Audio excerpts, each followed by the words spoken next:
Hi, I'm Lauren Worona. You may remember me from last year's video about Christopher Columbus, but today I'm here to teach you about a different era of change and prosperity, the age of wonderful nonsense. The 1920s can be characterized in hundreds of different ways, but let's focus on these two, Prohibition and entertainment. Let's start with Prohibition. On January 17, 1920, the 18th Amendment was put into effect, prohibiting the making, selling, and transportation of alcohol. Prohibition created a wave of crime that made most people believe that the amendment should have been repealed. There was an increase in gang activity that involved bootlegging, the illegal selling of alcohol. One of the most notable gang members was Al Capone, who made upwards of about $60 million a year just because of bootlegging.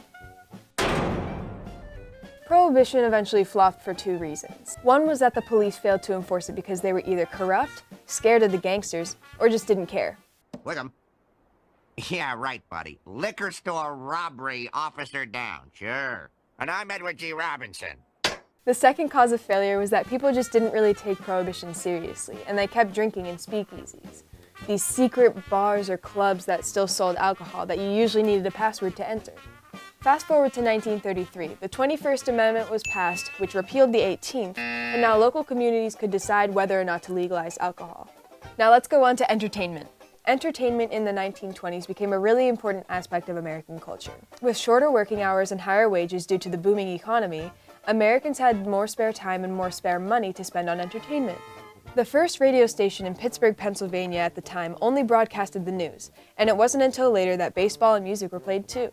Moving picture shows, or movies, became more popular. All of the movies were silent films at first, but they did have a musical soundtrack. There was an explosion of culture among African Americans in New York known as the Harlem Renaissance, which fostered a new black cultural identity lasting through the mid-40s. The Harlem Renaissance was triggered by the end of World War I, the support of civil rights organizations such as the NAACP and black solidarity movements such as the UNIA, and a new sense of economic, social, and cultural potential.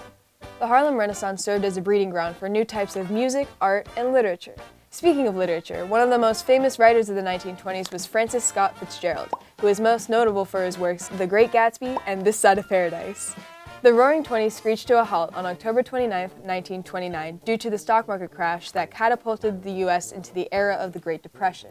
Despite all the poverty, sadness, and strife surrounding this time period, the liveliness and youth portrayed in society really helped to characterize this important period in American history. The 20s really are called roaring for a reason.